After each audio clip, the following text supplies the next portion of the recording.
back to my channel. If you are new to this channel, hi, this is Komal from Study with Kids. I would be really happy if you take a moment and subscribe to my channel. In today's video, we'll do the next chapter of physics, that is electricity. What is electricity? Electricity is something that has made our life comfortable and easy. अगर हम घर में tube, bulb, refrigerator या कोई भी electric appliance use कर पा रहे हैं because there is electric supply in our area.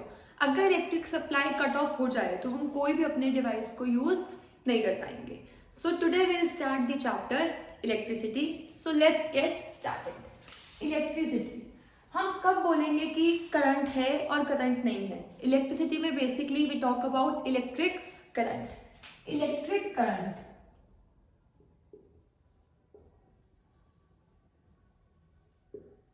Electric current is defined as the rate of flow of charges. मतलब charge, rate of flow of charges. जब भी हम रेट की बात करते हैं हम उसको डिवाइड करते हैं टाइम से, बिकॉज रेट का मतलब होता है हम बात कर रहे हैं टाइम की कि कितनी देर में वो चीज हो रही है. तो electric current is defined as rate of flow of charges और चार्जेस अपॉन टाइम. तो ये होगा इलेक्ट्रिक करंट. और इलेक्ट्रिक करंट में फ्लो करते हैं चार्जेस. चार्जेस दो टाइप्स के होते हैं, एक होते हैं पॉजिटिव चार्जेस और एक होते हैं नेगेटिव चार्जेस. तो चार्जेस पे जो चार्ज होता है, एक इलेक्ट्रॉन पे चार्ज होता है 1.6 इंटू 10⁻⁻⁻19.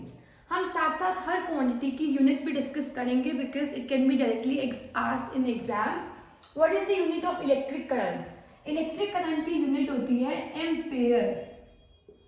AMPERE, ampere. चार्ज की unit is coulomb and time SI unit होती है सेकेंड.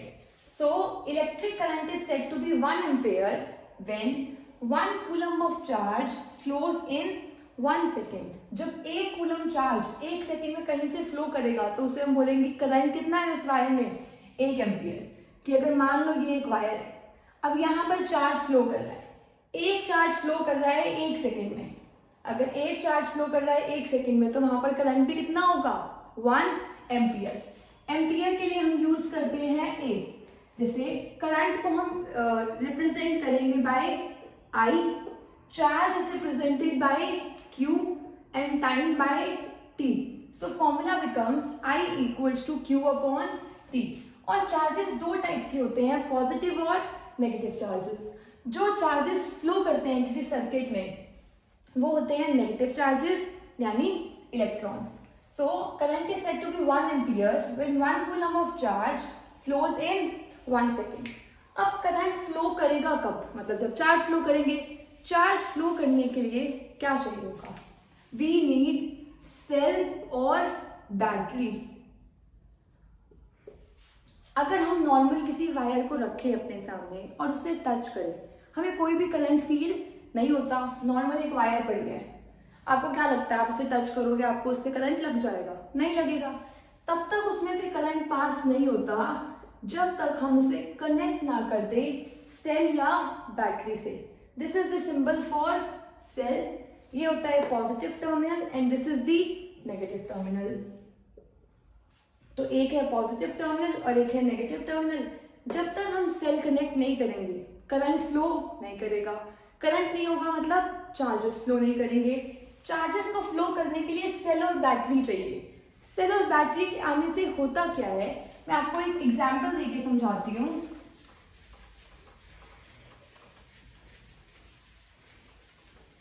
आपको पता होगा पानी तब फ्लो करता है जब दो पॉइंट्स के बीच में प्रेशर डिफरेंस हो या फिर हाइट का डिफरेंस हो. ये एक वेसल है और ये दूसरा वेसल है. अगर इन दोनों में पानी का लेवल डिफरेंट है और अगर मैं इन दोनों को पाइप से कनेक्ट कर दूं तो यहां से पानी फ्लो करेगा इस वेसल में. ए से कहां फ्लो करेगा, बी में. और तब तक फ्लो करेगा जब तक दोनों का लेवल सेम ना हो जाए. तो पानी तब तक फ्लो करता है जब तक प्रेशर डिफरेंस होता है. ऐसे ही चार्जेस तब फ्लो करते हैं when there is potential difference.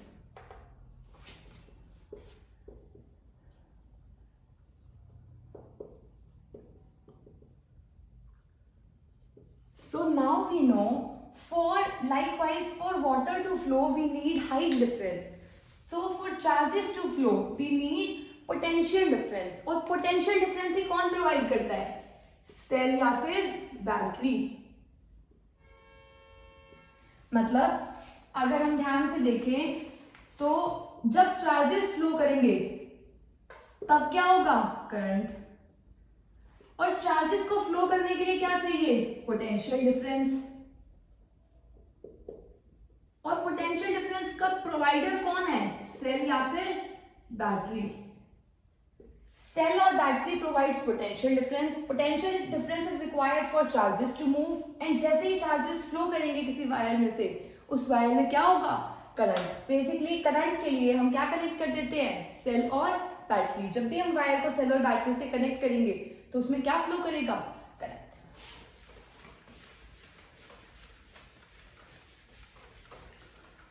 Current की अभी हमने यूनिट डिस्कस की थी. करंट की यूनिट होती है एम्पियर. और करंट को मेजर करने के लिए हम जो डिवाइस यूज करते हैं दैट इज एमीटर. मतलब आप ध्यान से देखो, एम्पियर में से ही एम को निकालकर हमने मीटर ऐड किया है. किसी के भी आगे अगर हम मीटर ऐड करते हैं that is a device to measure that quantity. तो करंट को मेजर कौन करेगा? एमीटर. ऐसे ही पोटेंशियल डिफरेंस. पोटेंशियल डिफरेंस की यूनिट होती है वोल्ट. आपने सुना होगा बोलते हुए कि हमारे घर में 220 वोल्ट सप्लाई आती है. तो 220 वोल्ट अगर सप्लाई आती है तो पोटेंशियल डिफरेंस को मेजर करने के लिए जो डिवाइस होगा वो होगा वोल्ट, और उसके आगे मीटर ऐड कर दो, volt meter. So a device used to measure current is ammeter and the device used to measure potential difference is volt meter. Current flow करने के लिए पोटेंशियल डिफरेंस चाहिए जो सेल और बैटरी प्रोवाइड करते हैं. पर पोटेंशियल डिफरेंस एग्जैक्टली होता क्या है? Potential difference is work done to move a charge from one point to another. मैंने एक चार्ज को लिया, उसे ए पॉइंट से बी पॉइंट तक लेकर जा रही हूं मैं.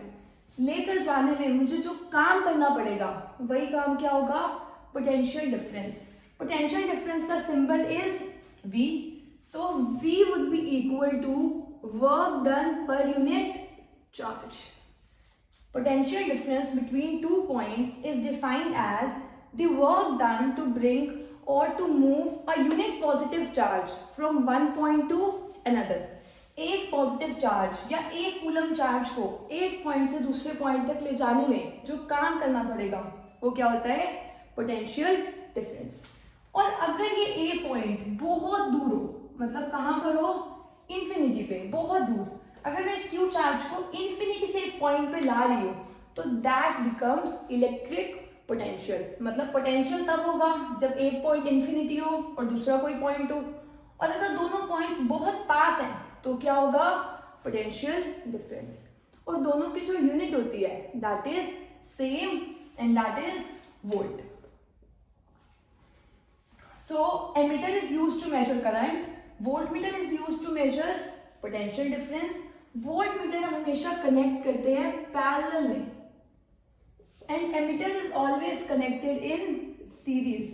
एग्जाम के लिए बहुत इंपॉर्टेंट क्वेश्चन है, how is ammeter connected in a circuit और how is voltmeter connected in a circuit.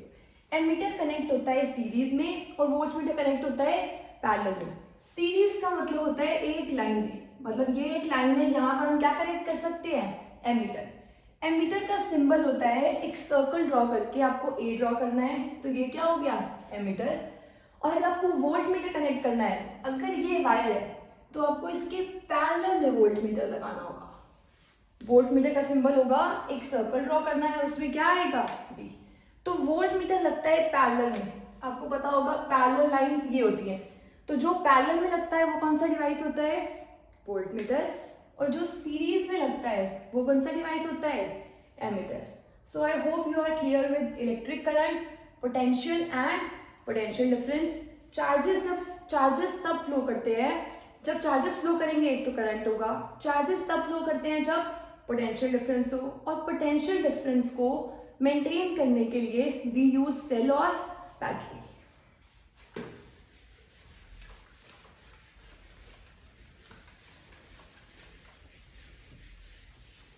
Next topic is Ohm's law. And current flow करने के लिए एक और रिक्वायरमेंट होती है, सर्किट का क्लोज होना. अगर सर्किट ओपन हो, मतलब तार अगर एक एंड से खुली हुई हो, तो करंट कभी भी फ्लो नहीं करेगा. करंट फ्लो करने के लिए सर्किट का क्लोज होना बहुत जरूरी है. मतलब अगर सर्किट ओपन होगा तो करंट कितना होगा, 0. जब सर्किट पूरा क्लोज हो जाएगा, अभी हम डिवाइसेस देखेंगे कि कौन कौन से डिवाइसेस लगते हैं. जब सर्किट पूरा क्लोज हो जाएगा तो करंट होगा, और जब सर्किट ओपन हो तो कभी भी करंट फ्लो नहीं करता. So this is open circuit and this is closed circuit. Now moving on to Ohm's law. What is Ohm's law? Ohm states that Ohm ने अपना एक एक्सपेरिमेंट किया था और उसने देखा था अगर हम बैटरी या सेल यूज करते हैं. अब देखो, बैटरी या सेल डिफरेंट वोल्ट्स के आते हैं. अगर आप किसी शॉपकीपर के पास जाते हो तो अलग अलग वोल्ट की बैटरी आती है. कोई 2 वोल्ट की, 2 वोल्ट की, 4, 10, 20, अलग अलग वोल्ट की बैटरी आती है. अलग अलग वोल्ट से डिफरेंस क्या क्रिएट होता है. ओम ने अपने एक्सपेरिमेंट में देखा था कि अगर वो डिफरेंट बैटरी या सेल को यूज कर रहा था, जैसे एक बैटरी है 4 वोल्ट की, फिर है 8 वोल्ट की, फिर है 10 वोल्ट की, 12 वोल्ट, 16 वोल्ट, जैसे उसने वोल्ट डिफरेंट किया, करंट भी वेरी हुआ पर सेम ऑर्डर में. जैसे पहले अगर करंट 2 था, यहां पर हो गया 4, 6, 8. अगर आप ध्यान से देखो, अगर वोल्टेज 4 थी तो करंट कितना था, 2. वोल्टेज 8 हुई तो करंट भी बढ़ गया, 4 हो गया. वोल्टेज 12 हुई तो करंट कितना हो गया, 6. वोल्टेज जब 16 ली तो करंट हो गया 8. मतलब अगर वोल्टेज सेम सीक्वेंस में 4 4 ऐड करके हम इंक्रीज कर देते तो करंट कितने से इंक्रीज हुआ, +2 एंड +2. उसने अपने एक्सपेरिमेंट में देखा कि एक कॉमन ट्रेंड फॉलो हो रहा है. अगर बैटरी की वोल्टेज बढ़ाई जाती है, मतलब बड़ी बड़ी वोल्ट की बैटरी ली जाती है, तो उसमें करंट भी क्या होता है, इंक्रीज हो जाता है. पहले करंट था 2 वोल्ट का, देन हुआ 2 ampere, 4 ampere, 6 ampere and 8 ampere. अगर आप इन दोनों में एक कॉमन चीज देखो, वो है V/I. इधर V/I कितना है, 2, इधर V/I 2, 2, 2. तो ओम ने अपने एक्सपेरिमेंट में बोला कि अगर एक सर्किट में एक सेल है या बैटरी है जिसकी मैं पोटेंशियल डिफरेंस इंक्रीज करता जाऊं तो मुझे करंट भी क्या मिलेगा, ज्यादा. तो ओम ने अपने लॉ में बोला था V is directly proportional to I, where V stands for potential difference and I stands for current. जितना पोटेंशियल डिफरेंस ज्यादा होगा उतना ही करंट ज्यादा आएगा. और जब भी आप प्रोपोर्शनल का साइन रिमूव करते हो तो एक कांस्टेंट आता है, और यहाँ पर जो कांस्टेंट आया वो था R. V equals to I into R. इस कांस्टेंट को बोला गया रेजिस्टेंस. इस कांस्टेंट को क्या बोलते हैं, रेजिस्टेंस. और ये एक कांस्टेंट है. अगर R एक कांस्टेंट है तो V/I भी क्या होगा, कांस्टेंट. और यही आपने एक्सपेरिमेंट में देखा, इधर V/I क्या था, 2, इधर भी 2, इधर भी 2, इधर भी 2. मतलब V/I की रेशो हमेशा क्या रहेगी, सेम. और उसी रेशो का नाम क्या है, रेजिस्टेंस. उसी रेशो का नाम क्या है, resistance. So Ohm's law is an important question. What does it state? Ohm's law states that potential difference through a battery is directly proportional to current flowing in the circuit, provided. अब इसके साथ एक condition भी आई थी, और वो condition क्या थी, all physical parameters should remain same. Ohm's law की कंडीशन थी all physical parameters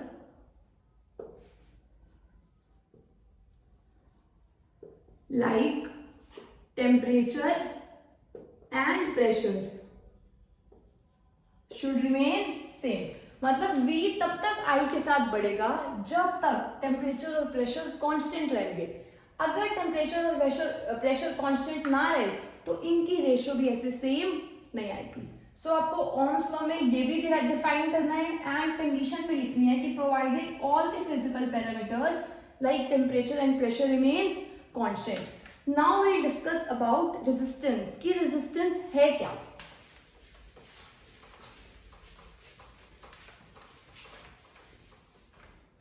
Resistance is a quantity that is basically opposition. Resistance is basically opposition. जैसे अगर आपको कोई कहीं जाने के लिए बोल रहा है, किसी पार्टी पे जाने के लिए, एंड आप बार बार उसे मना कर रहे हो, तो आप उस चीज के लिए रेजिस्ट कर रहे हो. रेजिस्ट करने का मतलब है उस चीज के लिए अपोज करना. अब आप अपोज कर रहे हो तो क्या प्रोवाइड कर रहे हो? ओपोजिशन. हम इस चैप्टर में पढ़ रहे हैं इलेक्ट्रिसिटी, मतलब इलेक्ट्रिक करंट के बारे में. अब इलेक्ट्रिक करंट को जो अपोज करता है उसे हम क्या बोलते हैं? Resistance. So basically resistance is the opposition to the electric current. मतलब अगर करंट मूव कर रहा है तो उसको कोई ना कोई रुकावट मिल रही है. उसी रुकावट को, उसी ऑब्स्ट्रक्शन को, उसी ऑपोजिशन को हम क्या नाम बोल रहे हैं? रेजिस्टेंस. और ये रेजिस्टेंस क्वांटिटी आई थी V इक्वल्स टू IR से. इस R क्वांटिटी को क्या बोलते हैं? रेजिस्टेंस. अब आप सोच के देखो रेजिस्टेंस कैसे मिल रही है एक वायर में. ये एक वायर है, करंट फ्लो करने के लिए हम क्या लगाएंगे? सेल. तो मैंने क्या अप्लाई किया हुआ है यहाँ पर? सेल. जैसे मैंने सेल लगाया तो इसको ऑपोजिशन क्यों मिल रही है? करंट को ऑपोजिशन कैसे मिल रही है? एक इलेक्ट्रॉन है, जैसे ये इलेक्ट्रॉन मूव करेगा, इलेक्ट्रॉन के मूव करने से मुझे क्या मिलेगा? करंट. अगर मैं यहाँ पर देखूं इलेक्ट्रॉन जा रहा है तो मुझे क्या मिल रहा है? करंट. अब ऑपोजिशन का मतलब है कोई भी अगर हम वायर लेते हैं तो उसमें एक इलेक्ट्रॉन तो होगा नहीं, बहुत सारे इलेक्ट्रॉन होंगे. इलेक्ट्रॉन जब बहुत सारे होंगे तो यहां से यहां आने में ये वापस रास्ते में कहीं ना कहीं कोलाइड करेगा. ये इलेक्ट्रॉन आया, रैंडमली मूव करते हुए इससे कोलाइड किया, फिर आया यहाँ कोलाइड किया, फिर आया इस यहाँ पर इलेक्ट्रॉन है उससे कोलाइड किया. मतलब एक इलेक्ट्रॉन पहले अगर 10 सेकेंड्स में पहुंच रहा था, अब इस इलेक्ट्रॉन को यहाँ पहुंचने में 20 सेकेंड्स लग रहे हैं. 20 सेकेंड्स लगने का रीजन क्या है? एक इलेक्ट्रॉन को डायरेक्ट जाना था, एक इलेक्ट्रॉन को 10 से कोलाइड करके जाना है, तो उसे टाइम क्या लगेगा? ज्यादा लगेगा. इसी ऑपोजिशन का नाम क्या है? रेजिस्टेंस. इसी ऑपोजिशन को हम क्या बोल रहे हैं? Resistance. So we understood that resistance is the opposition to the flow of electric current. Now what is the cause of resistance? अगर कोई पूछे कि रेजिस्टेंस हो क्यों रहा है, cause of resistance is the collisions of electrons with the other electrons. collisions जब electrons दूसरे इलेक्ट्रॉन्स के साथ कोलाइड करेंगे तो अगर उन्हें टाइम पहले 10 सेकंड लगना था तो अब टाइम कितना लगेगा? 20 सेकंड्स. टाइम ज्यादा लग रहा है. अगर टाइम ज्यादा लग रहा है, पहले एक इलेक्ट्रॉन पहुंच रहा था, अब 10 सेकंड पे एक भी इलेक्ट्रॉन नहीं पहुंच रहा, इसका मतलब करंट क्या हो जाता है? डिक्रीज. अगर किसी वायर में बहुत सारी ऑपोजिशन हो, मतलब बहुत देर लग रही है उसको पहुंचने में, अगर चार्जेस फ्लो ही नहीं करेंगे तो करंट तो शो ही नहीं होगा. अगर करंट नहीं शो हो रहा है इसका मतलब करंट क्या हो गया है? डिक्रीज. बेसिकली अगर किसी वायर में रेजिस्टेंस कम होता है तो करंट ज्यादा होता है, और अगर रेजिस्टेंस ज्यादा होता है तो करंट कम होगा. अगर किसी वायर में बहुत कोलिशंस हैं, बहुत लड़ाइयां हो रही हैं, तो करंट बहुत कम होगा. अगर बहुत कम कोलिशंस हैं तो करंट बहुत ज्यादा होगा. So now we discuss some factors on which resistance depends.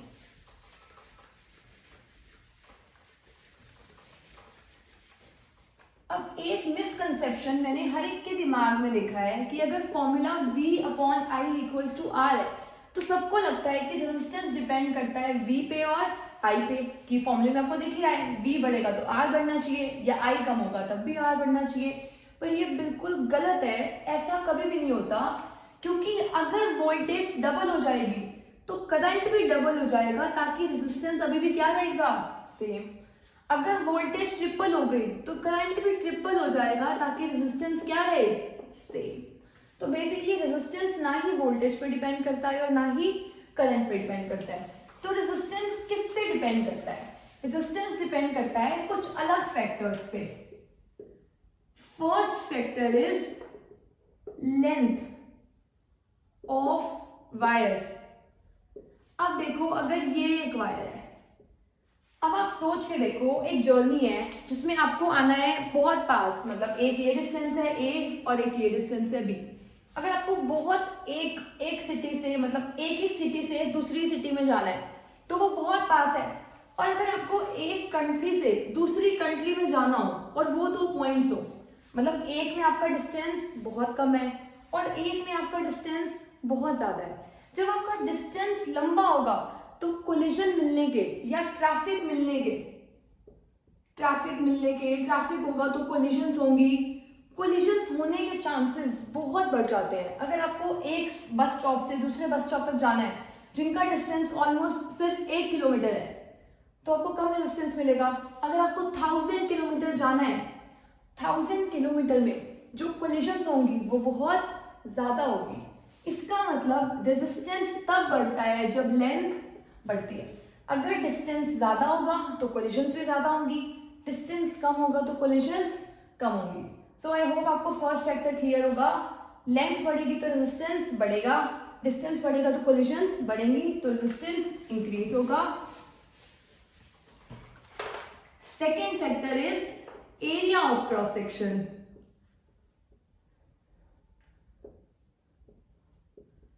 अब एरिया ऑफ क्रॉस सेक्शन का क्या मतलब है? एक रोड है जो इतनी सी एरिया में है और एक रोड का एरिया इतना बड़ा है, मतलब इतनी बड़ी रोड है। अब आप सोच के देखो, जो रोड्स बिल्कुल थोड़ी सी होती है, छोटी सी होती हैं, उसमें कोलिजन्स ज्यादा होती हैं, और जब खुली रोड होती है, बहुत बड़ी रोड होती है, तो उसमें कोलिजन्स कम होती हैं। मतलब अगर एरिया कम है तो रेजिस्टेंस ज्यादा है, कोलिजन ज्यादा है। अगर एरिया ज्यादा है तो कोलिजन्स कम है। एरिया ज्यादा है तो कोलिजन्स कम है, कोलिजन्स कम है तो रेजिस्टेंस भी कम होगा। मतलब अगर रेजिस्टेंस तब बढ़ता था तब लेंथ बढ़े, अब रेजिस्टेंस तब बढ़ेगा जब एरिया कम होगा। अगर एरिया कम है तो रेजिस्टेंस ज्यादा है, अगर एरिया ज्यादा है तो रेजिस्टेंस कम है। तो 2 फैक्टर्स तो यही हो गए। 2 और फैक्टर्स होते हैं। Third factor is temperature. अब टेम्परेचर का इफेक्ट क्या होगा? क्वेश्चन सिंपल सिर्फ टेम्परेचर का इफेक्ट भी आ सकता है कि how temperature affects resistance. Temperature से इफेक्ट क्या होगा? अगर ये कोई वायर है, इसको हमने सेलियर बैटरी से कनेक्ट किया है ताकि इसमें क्या फ्लो करे? करंट। अब इसे मैं ओपन नहीं छोड़ सकती क्योंकि ओपन में करंट फ्लो नहीं करेगा, तो इस सर्किट को क्या कर दिया? क्लोज कर दिया। तो मतलब अब इसमें क्या फ्लो कर रहा है? करंट। और एक और इंपॉर्टेंट चीज, करंट की जो डायरेक्शन होती है that is always positive to negative. करंट कहां से कहां फ्लो करता है? पॉजिटिव टर्मिनल से नेगेटिव टर्मिनल पे। अगर ये है पॉजिटिव टर्मिनल और ये है नेगेटिव टर्मिनल तो करंट ऐसे फ्लो करेगा, इधर गया, यहां से आया, इधर चला गया। करंट कैसे फ्लो कर रहा है? Positive to negative. और करंट के अंदर जो फ्लो करता है वो चार्जेस फ्लो करते हैं। अब आप देखो, अगर चार्जेस इलेक्ट्रॉन है, इलेक्ट्रॉन हमेशा किसकी तरफ अट्रैक्ट होंगे? इलेक्ट्रॉन नेगेटिव है, ये पॉजिटिव है, तो इलेक्ट्रॉन कहाँ आ रहे होंगे? इधर। इलेक्ट्रॉन्स इधर आ रहे हैं पर करंट इधर जा रहा है। अब किसकी डायरेक्शन गलत ड्रॉ की है? या तो इलेक्ट्रॉन की डायरेक्शन गलत ड्रॉ की है या करंट की डायरेक्शन गलत ड्रॉ की है, पर दोनों डायरेक्शंस बिल्कुल ठीक है। इसका मतलब है अगर कोई आपको बोल रहा है करंट इधर है, इसका मतलब इलेक्ट्रॉन्स तो पक्का ऑपोजिट आ रहे होंगे। जो डायरेक्शन करंट की होती है उससे ऑपोजिट डायरेक्शन किसकी होती है? इलेक्ट्रॉन्स की। करंट फ्लो कर रहा है पॉजिटिव टर्मिनल से नेगेटिव टर्मिनल पे, पर इलेक्ट्रॉन जो है, इलेक्ट्रॉन हमेशा किसकी तरफ अट्रैक्ट होगा? पॉजिटिव टर्मिनल की तरफ। मतलब इलेक्ट्रॉन इधर आ रहा है पर करंट इधर जा रहा है, दोनों की डायरेक्शन क्या है? ऑपोजिट। करंट हमेशा उस डायरेक्शन में फ्लो करता है जहां पर इलेक्ट्रॉन्स फ्लो नहीं कर रहे होते, मतलब opposite to the direction of electrons. तो ये तो बात एक अलग हो गई। हम थे रेजिस्टेंस पर। टेम्परेचर इंक्रीज करने से होगा क्या? टेम्परेचर इंक्रीज करने से हमने केमिस्ट्री में पढ़ा है, अगर हम किसी भी चीज को हीट करते हैं या उस बॉडी का टेम्परेचर इंक्रीज करते हैं तो जो भी मॉलिक्यूल्स होंगे, इलेक्ट्रॉन्स या कोई भी पॉजिटिव चार्जेस भी, उनको एनर्जी मिल जाती है।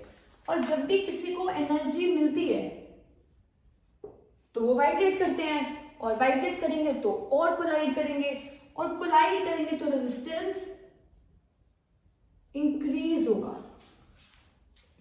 टेम्परेचर इंक्रीज हुआ, एनर्जी इंक्रीज हुई, एनर्जी इंक्रीज हुआ तो वाइब्रेशन के लिए एनर्जी मिली है, रास्ते में जाते जाते एक और कोलाइड करेंगे तो रेजिस्टेंस इंक्रीज होगा। मतलब अगर टेम्परेचर इंक्रीज होता है तो रेजिस्टेंस भी इंक्रीज होगा। Now fourth and the last factor is nature of material. Nature of material का मतलब है रेजिस्टेंस जिसमें ज्यादा हुआ, हमें पता है रेजिस्टेंस जिसमें ज्यादा हुआ उसमें करंट क्या होगा, कम, क्योंकि इतने सारे कोलिजन्स हो रहे हैं कि चार्जेस फ्लो ही नहीं कर पा रहे, मतलब करंट क्या है, कम। तो अगर रेजिस्टेंस ज्यादा है तो करंट कम होगा। अब हमें पता है मेटल्स जो होते हैं they are the best conductor of electricity, मतलब मेटल्स में करंट क्या फ्लो करता है, ज्यादा, तो मेटल्स में रेजिस्टेंस क्या होता है, कम।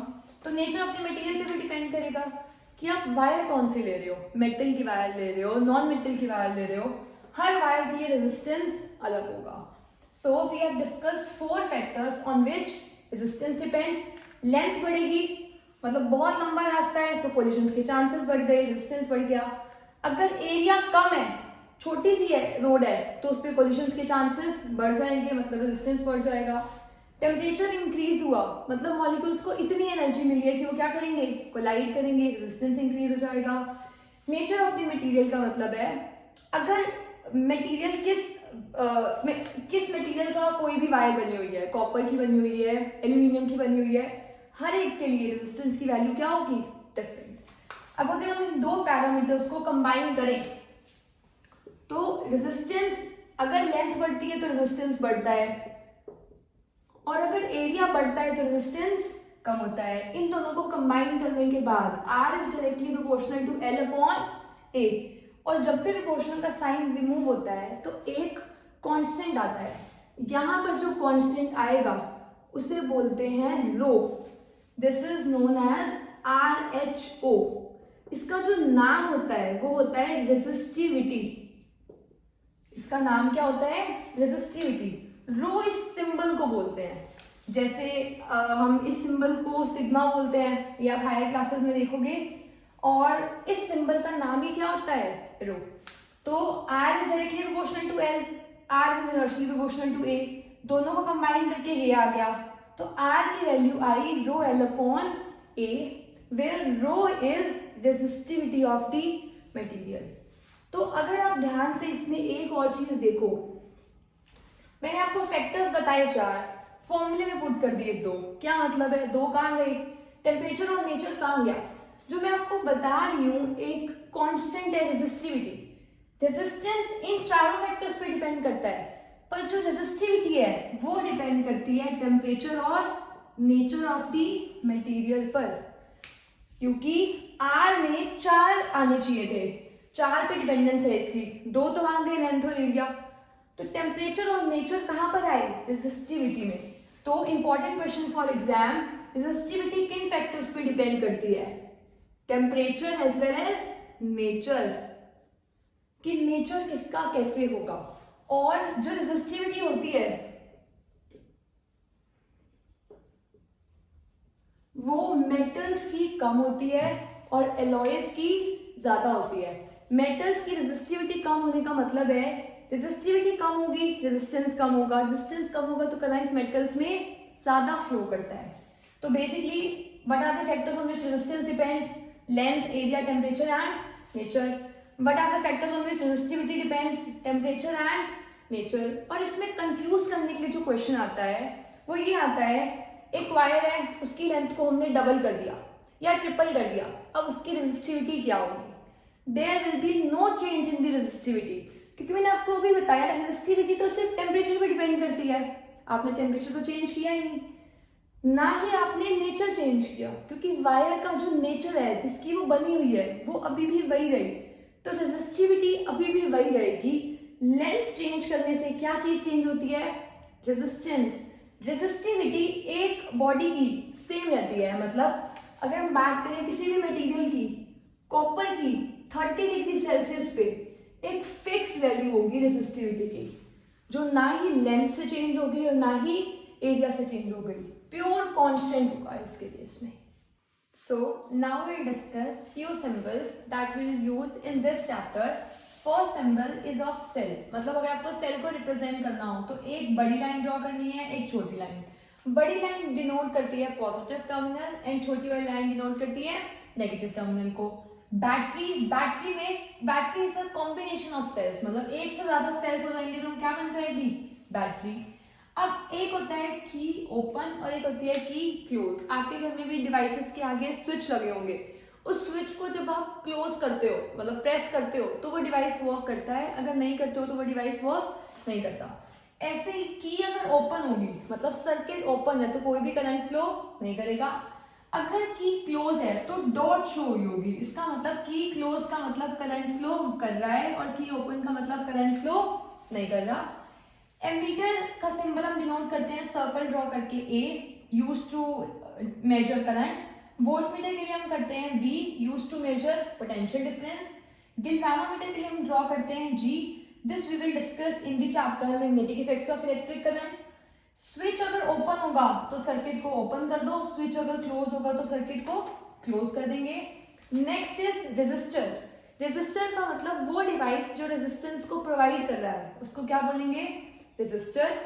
एक होता है वेरिएबल रेजिस्टेंस. मतलब रेजिस्टेंस फिक्स्ड भी हो सकती है और वेरिएबल भी हो सकती है. वेरिएबल का मतलब चेंजिंग.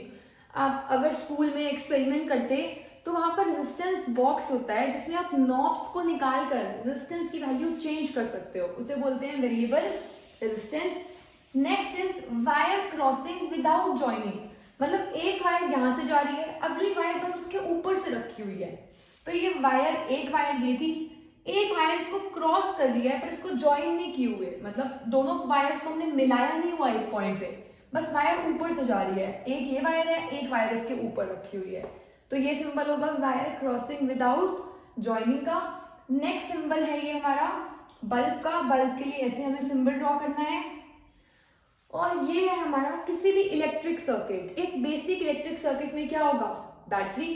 बैटरी के पॉजिटिव एंड से करंट निकल रहा है और यहाँ पर करंट आ रहा है और ये क्या कनेक्ट किया हुआ है? बल्ब और ammeter to measure electric current.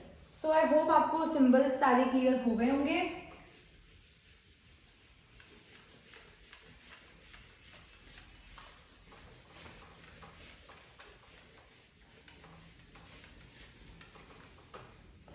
अभी हमने ओम्स लॉ डिस्कस किया था, पर ओम्स लॉ में डिस्कस करने के साथ हमने देखा था V इक्वल होता है IR के इक्वल. मतलब V अपॉन I इक्वल होगा रेजिस्टेंस के. तो यहाँ पर Y एक्सिस पर V है और X एक्सिस पर क्या है? I.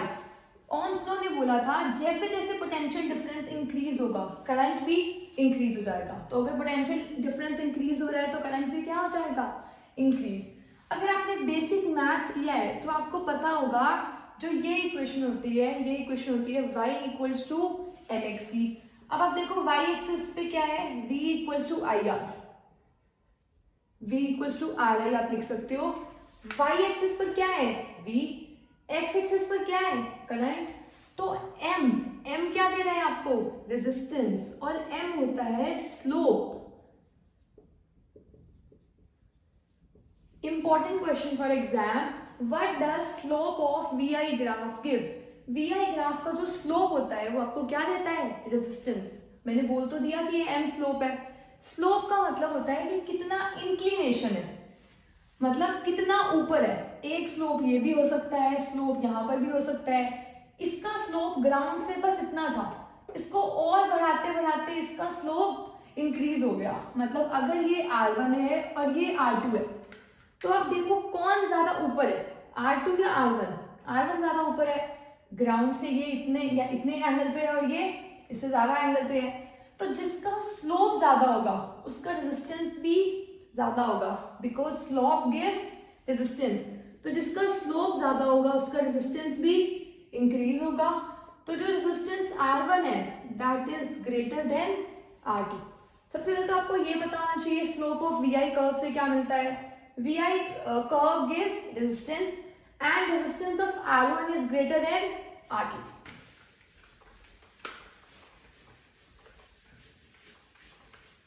Now we will do the next topic, that is resistors in series as well as resistors in parallel. Series का मतलब है जब सारे रेजिस्टर्स एक लाइन में होंगे। अब ये सारे रेजिस्टर, एक रेजिस्टर है R1, एक रेजिस्टर है R2, एक रेजिस्टर है R3, ऐसे बहुत सारे रेजिस्टर्स हो सकते हैं। सीरीज कॉम्बिनेशन का मतलब है एक लाइन जो आगे बढ़ती जा रही है, तो रेजिस्टर्स किस में हुए? सीरीज में। नेक्स्ट है पैरेलल। पैरेलल का मतलब है जैसे पैरेलल लाइंस होती हैं, एक रेजिस्टर यहां हुआ, नेक्स्ट रेजिस्टर और एक और resistor R1, R2 and R3। अब या तो मैं ये तीन रेजिस्टर्स लगाऊं या मुझे पता होना चाहिए कि ये तीनों रेजिस्टर का काम एक अकेला रेजिस्टर कितना करेगा। मतलब अगर ये 10 काम कर रहा है, ये भी 10 काम कर रहा है, ये भी 10 काम कर रहा है, तो अगर मैं इन तीनों को हटाऊं तो मैं कौन से रेजिस्टर को लगाऊं जो इन तीनों का नेट इफेक्ट काम करे, तो उसे हम बोलते हैं आर इफेक्टिव। अब या तो इन तीनों को पैरेलल में लगाना या फिर इन तीनों की जगह एक रेजिस्टर लगाना जो सेम काम करे जो ये तीनों कर रहे थे, तो उस रेजिस्टेंस को क्या बोलेंगे? R effective. पर ये आर इफेक्टिव है पैरेलल का और ये आर इफेक्टिव है सीरीज का। अब सीरीज में नॉर्मल क्या करना होता है? Normal and basic addition, R1 plus R2 plus R3। ये सिंपल आंसर होता है सीरीज का। मतलब अगर ये 10 था, ये भी 10 था और ये भी 10 था। एक और चीज, रेजिस्टेंस की जो यूनिट होती है दैट इज ओम। रेजिस्टेंस की यूनिट इज ओम। ओम को हम रिप्रेजेंट करते हैं इस सिंबल से। ये वाला सिंबल क्या डिनोट कर रहा है? रेजिस्टेंस, एंड दैट इज ओम। और रेजिस्टेंस का हमने फॉर्मूला किया था V/I। So this can be an important question. When is resistance said to be 1 ohm? Resistance 1 ohm तब होगा when potential difference of 1 volt flows through a wire carrying current of 1 ampere. जब ये भी 1 होगा और ये भी 1 होगा तो रेजिस्टेंस भी किसके इक्वल होगा? 1 ohm के। तो अभी हम देख रहे थे अगर मैं इन तीन रेजिस्टर्स को सीरीज में लगाती हूँ तो इसका क्या होगा? 10 ओम, 10 ओम, 10 ओम। या तो इन तीनों को सीरीज में लगाना या फिर एक अकेला लगाना जो इन तीनों का काम करे। उसका आंसर क्या होना चाहिए? R1 plus R2 plus R3, मतलब 10 प्लस 10 प्लस 10, 30 ओम। मतलब एक ना लगाकर, इन तीनों को ना लगाकर एक को लगाना, वो रेजिस्टेंस आपको सेम देगा जो ये तीनों काम कर रहे थे। कितनी? 30 ओम। अब पैरेलल में लगाने का मतलब क्या होता है? पैरेलल में लगाने से जो रेजिस्टेंस आती है उसका फॉर्मूला होता है 1/R dash equals to 1/R1 plus 1/R2 plus 1/R3। अब R1 की वैल्यू अगर 30 है, R2 की वैल्यू हमने 30 कंसिडर कर ली और ये भी 30, डिफरेंट भी हो सकती है। हमने अपनी कन्वीनियंस के लिए बस इजी किया है इसे। 3/30 तो बेसिकली 1/10। R डैश की वैल्यू आई 10 ओम। तो अब अगर एक बार ध्यान से देखो, सीरीज में 10 10 10 को लगाने के बाद जो आंसर मिला वो 30 ओम मिला। 30 ओम का मतलब है इन तीनों से ज्यादा का आंसर मिला।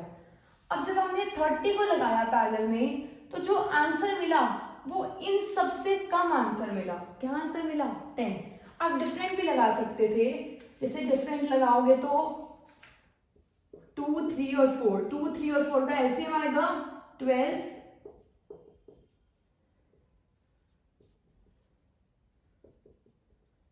तो आर डैश वुड बी 12/13 ओम। कितना आ गया? 12/13 ओम। तो अगर आप सीरीज में लगाते हो तो आंसर बड़ा आता है, अगर आप पैरेलल में लगाते हो तो 2, 3, 4 से भी छोटा आया। 12/13 की वैल्यू 0.1 समथिंग आएगी, 0.8 समथिंग, जो कि बहुत कम है 2 से भी, 3 से भी और 4 से भी। तो पैरेलल का आंसर सबसे कम आता है और सीरीज का आंसर सबसे ज्यादा आता है। So I hope you are clear with this, with the resistors in series and resistors in parallel. अब आप देखो, जब तीनों सीरीज में कनेक्टेड है तो एक चीज सेम रहती है जिसे हम बोलते हैं करंट, क्योंकि हमें पता है current is the flow of charges. अगर वायर ही एक है, यहाँ पर, यहाँ पर, यहाँ पर, यहाँ पर एक ही वायर है, तो पूरी वायर में करंट भी कैसा होगा? सेम, एक ही वायर है। अब आप पैरेलल में देखो, यहां से करंट आ रहा है और यहां से जा रहा है, ये यहाँ पे करंट 3 में डिवाइड हो गया, 3 में डिवाइड हो गया मतलब करंट सेम तो है नहीं, करंट तीनों में क्या होगा, डिफरेंट। अगर करंट डिफरेंट है तो क्या चीज सेम रहेगी, इस रेजिस्टर का एक पॉइंट यहाँ पर, इस रेजिस्टर का एक पॉइंट यहाँ पर, इसका यहाँ पर, इसका यहाँ पर और इसका भी यहाँ पर। मतलब अगर रेजिस्टर्स के दोनों पॉइंट्स कॉमन हो सारे रेजिस्टर्स के, तो वो कैसे होते हैं, पैरेलल में। और दो पॉइंट्स की डेफिनेशन के लिए हमने किया था पोटेंशियल डिफरेंस, कि इन दो पॉइंट्स का पोटेंशियल डिफरेंस हमेशा क्या होता है, सेम। तो अगर तीनों पैरेलल में कनेक्टेड है तो क्या चीज सेम रहेगी, पोटेंशियल डिफरेंस। तो एग्जाम में ये भी क्वेश्चन आ सकता है, सीरीज में कौन सी quantity remains constant, that is current, और पैरेलल में कौन सी क्वांटिटी कांस्टेंट रहती है, पोटेंशियल डिफरेंस। सो अभी हमने ये तो देख लिया कि रेजिस्टर्स हम सीरीज में भी कनेक्ट कर सकते हैं और पैरेलल में भी कनेक्ट कर सकते हैं। अब जो हमारे डोमेस्टिक, जो हमारे घर में सर्किट्स होते हैं, जो भी डिवाइसेस हैं, एसी, रेफ्रिजरेटर, फैन, ट्यूब्स, ये सब कैसे कनेक्टेड होते हैं, सीरीज में या पैरेलल में। विल सी दैट कि या तो ये सारे डिवाइसेस सीरीज में कनेक्टेड होते हैं, ये हो गया AC, refrigerator and next is bulb, या तो ये सारे सीरीज में कनेक्टेड होते हैं या फिर पैरेलल में, एसी, बल्ब एंड रेफ्रिजरेटर। तो विल सी कि ये एसी में सीरीज में कनेक्ट होंगे या पैरेलल में। अब हमने अभी देखा था कि सीरीज में क्या सेम रहता है, करंट, और पैरेलल में क्या सेम होता है, पोटेंशियल डिफरेंस। अब करंट सेम होने का मतलब क्या है, अगर कोई भी डिवाइस खराब हो गया, फ्यूज हो गया, तो इसमें करंट, अगर एसी खराब हो गया तो एसी में करंट कितना जाएगा, 0। अब क्योंकि एसी में करंट 0 गया और करंट सब में सेम जाएगा, तो ना ही रेफ्रिजरेटर वर्क करेगा और ना ही बल्ब वर्क करेगा। अब हम ऐसा तो नहीं चाहेंगे कि एक डिवाइस खराब हो और पूरे घर में सब कुछ डिवाइसेस सारे ही बंद हो जाए। तो एक रीजन तो हमें मिल गया कि हम सीरीज में तो कनेक्ट नहीं कर सकते। सो फर्स्ट रीजन इज, अगर सीरीज में कनेक्ट किया तो अगर एक डिवाइस भी खराब हो जाता है या एक डिवाइस प्रॉपर्ली फंक्शन नहीं कर पाता, then it will affect the other systems also, other devices also. So we can't use series arrangement for domestic purposes. और हम पैरेलल को क्यों यूज करते हैं, क्योंकि पैरेलल में सबके पास करंट क्या जाता है, डिफरेंट। अब एसी और रेफ्रिजरेटर्स ये सब हैवी पावर वाले डिवाइसेस होते हैं, मतलब इनको वर्क करने के लिए करंट ज्यादा चाहिए होता है। तो अगर हम इन्हें पैरेलल में कनेक्ट करते हैं तो जो करंट जाता है वो एज पर देयर रिक्वायरमेंट जाता है, जिसको जितना करंट चाहिए उतना मिलेगा, क्योंकि पोटेंशियल डिफरेंस सेम है। पोटेंशियल डिफरेंस सेम है तो क्या डिफरेंट है, करंट डिफरेंट है, इसका पाथ अलग है, इसका पाथ अलग है और इसका पाथ अलग है, तीनों में अलग अलग करंट जा रहा है। बेसिकली हर डिवाइस को फंक्शन करने के लिए जितना करंट चाहिए उतना किसमें मिलेगा, पैरेलल में। सो डोमेस्टिक पर्पस के लिए we do not use series arrangement and we use parallel arrangement. So last topic for today's class is heating effect of electric current, कि जब भी किसी वायर में से करंट फ्लो करेगा, सेल और बैटरी कनेक्ट करने के बाद, अगर किसी डिवाइस में से, आपने देखा होगा अगर आप चार्जर को, फोन को थोड़ी देर चार्जर पे चार्जिंग के लिए लगाते हो तो थोड़ी देर बाद इट बिकम्स हॉट, फोन भी गर्म हो जाता है और चार्जर का जो अडेप्टर है वो भी गर्म होने लग जाता है, हीटअप हो जाता है। तो वो जो हीटअप हो रहा है वो क्यों हीटअप हो रहा है, उसका कॉज क्या है, एंड इसी इफेक्ट को हम क्या बोलते हैं, heating effect of electric current. कि जब भी किसी वायर में से करंट फ्लो करेगा तो वो थोड़ी देर बाद हीटअप होनी स्टार्ट हो जाती है, मतलब गर्म हो जाती है।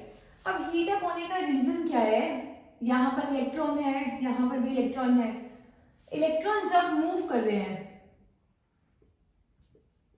तो इलेक्ट्रॉन मूव करते हुए कोलाइड करते हैं, और कोलिजन की वजह से क्या होता है, रेजिस्टेंस। रेजिस्टेंस का कॉज क्या होता है, कोलिजन, तो उसकी वजह से क्या होता है, रेजिस्टेंस। अब ये इलेक्ट्रॉन ने यहाँ पर इसके इलेक्ट्रॉन के साथ कोलाइड किया तो अपनी काइनेटिक एनर्जी इसको दे दी, तो इस इलेक्ट्रॉन की काइनेटिक एनर्जी इंक्रीज हो गई। काइनेटिक एनर्जी इंक्रीज हो गई तो हमें क्या लगेगा कि इस बॉडी का टेम्परेचर भी क्या हो गया, इंक्रीज। या फिर जब भी एनर्जी का ट्रांसफॉर्मेशन होता है from one form to energy, तो कुछ हीट रिलीज होती है, उस हीट रिलीज को हम बोलते हैं कि बॉडी का टेम्परेचर इंक्रीज हो गया।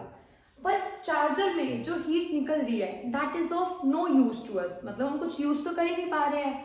Heating effect of electric current में हम देखेंगे इसकी एप्लीकेशंस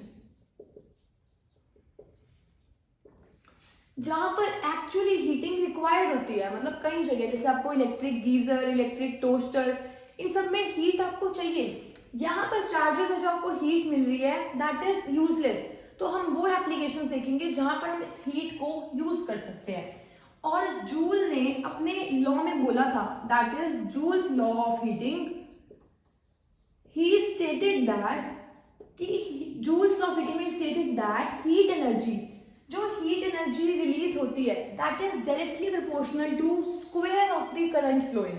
कि अगर एक वायर है इसमें करंट बहुत ज्यादा फ्लो कर रहा है तो इसमें हीट भी बहुत ज्यादा रिलीज होगी। सेकेंड, रेजिस्टेंस, अगर इस वायर का जो जिस मटेरियल की ये बनी हुई है अगर उसका रेजिस्टेंस ज्यादा है तो हीट एनर्जी भी ज्यादा रिलीज होगी। And also proportional to time, कि अगर हम ज्यादा देर के लिए किसी अप्लायंस को छोड़ देते हैं, करंट पास करवाते हैं उसमें से, तो उसमें हीट ज्यादा रिलीज होती है। तो अगर हम इन तीनों को कंबाइन करें आई स्क्वायर आर टी, और जो प्रोपोर्शनल साइन रिमूव करके जो कांस्टेंट आता है दैट इज 1, तो जो हीट एनर्जी आई है it is equal to I square R T. This is important, Joule's law of heating, that heat is directly proportional to square of current, directly proportional to resistance and also proportional to time. मतलब अगर किसी wire का resistance ज्यादा होगा तो वो heating element में use हो सकती है। इसीलिए important question, why are alloys used for heating element? अभी हमने किया था कि मेटल से ज्यादा रेजिस्टिविटी किसकी होती है? एलॉयज की। तो एलॉयज को हम किस लिए यूज कर सकते हैं? For heating element. जो भी इलेक्ट्रिक टोस्टर, अवन में जो हीटिंग एलिमेंट होता है वो किस मटेरियल का बना होता है? एलॉय का। तो उसमें कौन सा प्रिंसिपल यूज होता है? Heating effect of electric current. So I hope आपको फर्स्ट एप्लीकेशन तो क्लियर हो गई होगी। It is used in electric heaters and geysers.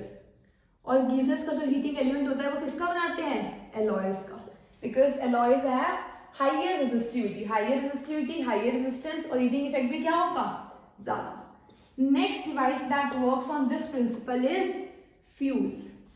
आपको पता होगा पुराने टाइम में एक फ्यूज यूज होता था। जैसे अगर मान लो ये घर है, अब घर में जो पावर सप्लाई आ रही होती है उसमें एक मेन बोर्ड लगा होता है जहां पर हम कनेक्ट करते हैं फ्यूज को। फ्यूज को कनेक्ट करने का रोल क्या होता है? फ्यूज काम करता है, it is used as a safety device. इस डिवाइस को हम यूज करते हैं एज अ सेफ्टी डिवाइस कि अगर करंट ज्यादा फ्लो कर जाए, जैसे अगर घर में heavy appliance, heavy power usage appliances हैं, एसी, रेफ्रिजरेटर्स वगैरह, अगर करंट ज्यादा फ्लो हुआ जितना रिक्वायर्ड है तो ये डिवाइसेस खराब हो सकते हैं। तो हम नहीं चाहेंगे कि घर में बहुत अचानक से तेज करंट आ जाए, तो उसको प्रिवेंट करने के लिए मेन सर्किट से पहले लगे होते हैं फ्यूज। फ्यूज का रोल क्या होगा? फ्यूज बनाया जाता है of low melting point. Fuse is made up of material which has low melting point. Low melting point होने से क्या होगा? फ्यूज का मेल्टिंग पॉइंट लो है, अगर थोड़ा सा भी करंट ज्यादा फ्लो किया, H is equals to I square R T. अगर करंट ज्यादा फ्लो किया तो हीटिंग इफेक्ट की वजह से हीट प्रोड्यूस होगी। अब हीट प्रोड्यूस होगी क्योंकि इसका मेल्टिंग पॉइंट लो है, तो फ्यूज क्या हो जाएगा? मेल्ट हो जाएगा। फ्यूज मेल्ट हुआ, अब ये सर्किट क्या हो गया? ब्रेक हो गया। अब अगर सर्किट ब्रेक हुआ तो क्या करंट अब घर में जाएगा और डिवाइसेस खराब होंगे? कोई भी डिवाइस खराब नहीं होगा क्योंकि हमने सर्किट को क्या कर दिया? ओपन कर दिया। और ओपन सर्किट में कभी भी करंट फ्लो नहीं करता। अब दोबारा से आप जाओगे वहां पर फ्यूज चेंज कर दोगे, फ्यूज चेंज किया, फिर अगर दोबारा तेज करंट आया फ्यूज मेल्ट हो जाएगा। फ्यूज मेल्ट होगा तो सारे डिवाइसेस फिर से प्रोटेक्ट हो जाएंगे। पर ये काफी एक्सपेंसिव ऑप्शन है, एक्सपेंसिव क्योंकि और टाइम टेकिंग भी, आपको बार बार जाना पड़ेगा चेंज करने के लिए। तो इससे बेटर अब यूज होते हैं एमसीबीज।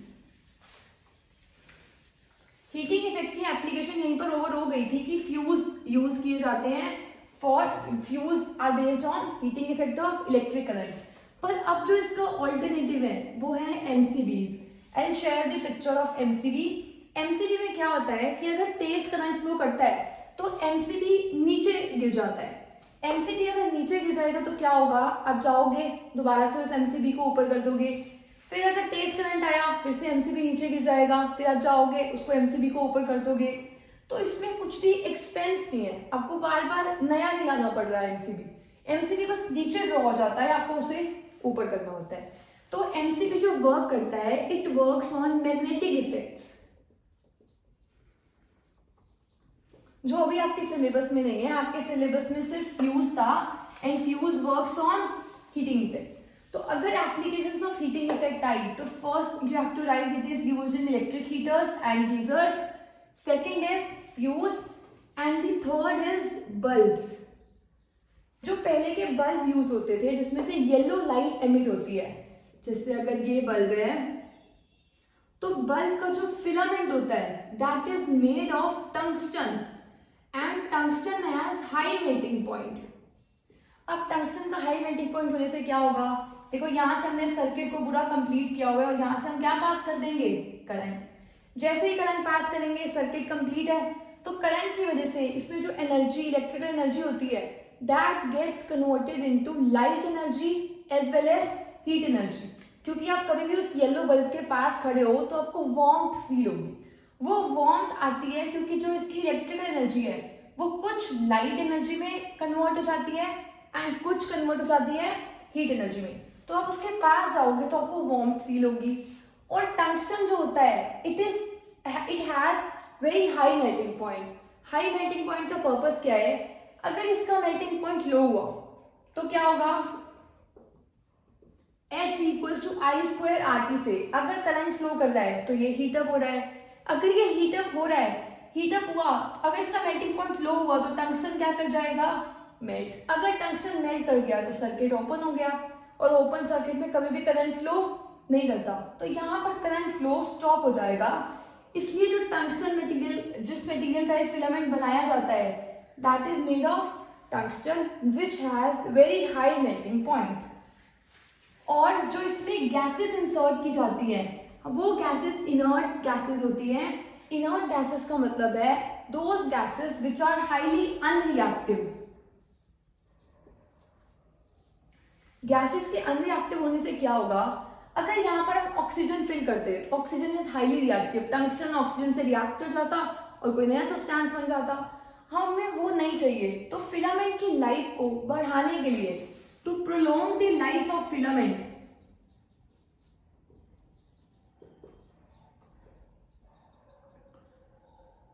फिलामेंट की लाइफ को इंक्रीज करने के लिए यहाँ पर गैसेस कौन से फिल की जाती हैं, इनर्ट गैसेस, जिससे इस फिलामेंट की लाइफ इंक्रीज हो जाए। So these were the three applications, electric heaters, fuse and bulbs. As we have discussed, formula for heat energy is I square RT. I, where I is the current, R is the resistance and T is the time. तो electric power क्या होगी, power is defined as the rate of doing work. मतलब power को हम define करते हैं work upon time. And जो भी एनर्जी होती है it is a form of work, मतलब हम जो भी काम करते हैं वो किसी भी एनर्जी की फॉर्म में दिख सकता है। यहाँ पर हमने जो वर्क किया वो किस फॉर्म में दिख रहा है, in the form of heat energy. तो हम वर्क को रिप्लेस कर सकते हैं आई स्क्वायर आर टी से, और नीचे भी क्या है, टाइम। तो power becomes I square R, rate of doing work is power and power is I square R. And what is the unit of electrical energy, अभी तक हमें पता है एनर्जी की वर्क की यूनिट होती है जूल, बट कॉमर्शियली हम जूल को यूज नहीं कर सकते बिकॉज जूल एक बहुत स्मॉल यूनिट होती है। तो कॉमर्शियली हम जिस यूनिट को यूज करते हैं उसका नेम ही यूनिट है। Commercial unit of energy is unit और kilovolt hour, KWH, kilovolt hour. So KWH is the commercial unit of electrical energy. अब KWH किसके इक्वल होता है, पावर की यूनिट तो वॉट होती है, KWH किसके इक्वल होगा, और 1 वॉट इक्वल हुआ वॉट, पावर की यूनिट वॉट है, वर्क की यूनिट होती है जूल्स और टाइम की यूनिट है सेकेंड। तो W इक्वल होता है जूल्स पर सेकेंड के।